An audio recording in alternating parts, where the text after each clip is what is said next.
Mga kapatid ko sa Kristo, magandang umaga po sa inyong lahat. Magandang umaga din po, Father. Sa pagninilay, sa pagunita, sa kalinis-linisang puso ni Maria, bumabalik sa atin ang kung paano nagpahayag at nagpakita ang mahal na ina doon sa Fatima, sa Portugal, na kung saan ikanyang ipinapakita ang kanyang kalinis-linisang puso na may maraming pagpapahalaga, lalong-lalo na sa sambayan ng banal, ang katawang banal ng ating Panginoong Jesucristo, na kung saan ang kanyang puso ay naghahanap ng totoong pananampalataya at paniniwala at pananalig sa dakilang puso ng kanyang minamahal na anak, ang ating Panginoong Jesucristo.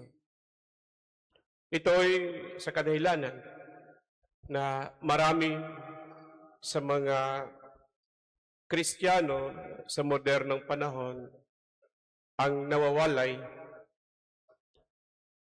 sa Sagrado Corazon ng ating Panginoong Jesucristo. At ang ating mahal na ina ay may maraming pag-alinlangan kung paano niya mabigyan ng kaginhawahan ang kalooban ng kanyang pinakamamahal na anak. Kaya siya nagpakita doon sa Fatima upang hihingkayatin muli ang sangkatauhan na bumalik sa kalooban ng kanyang pinakamamahal na anak.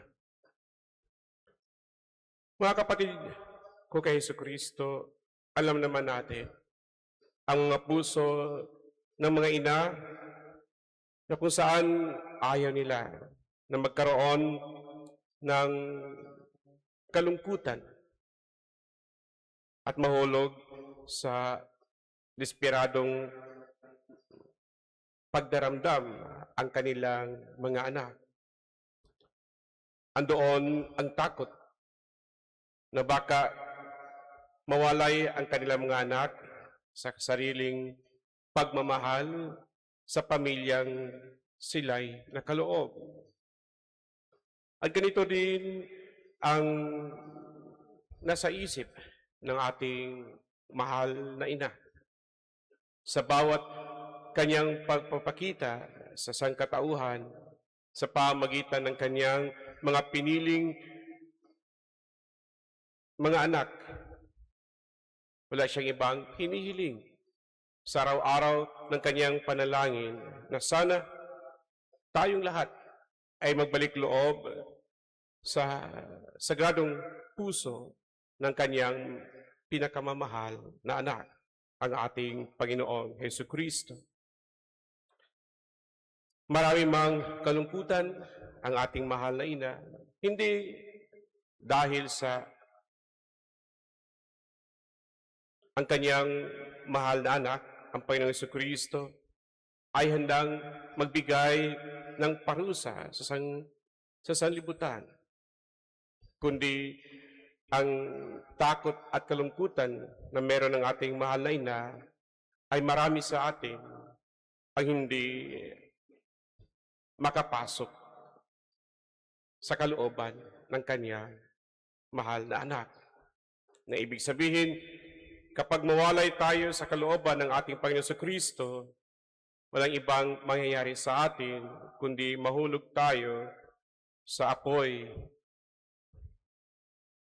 na walang hanggan ng kamatayang alam natin na siyang puno ng kadiliman. Kaya hinihikayat tayo na pagnilayan ang ating buhay at pagbulay-bulayan ang ating pagiging Kristiyano.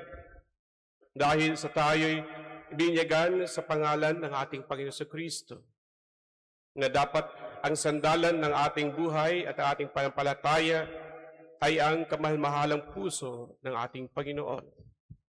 Dahil, kagaya ng ating pinagnilayan kahapon, tayo ay hinihikayat ng ating Panginoon Kristo na pumasok sa kanyang kalooban upang makahanap tayo ng totoong kaginhawahan. Kahit pa sa paglalakbay natin sa mundong ito ay may maraming pagsubok, hapis at pagtitiis.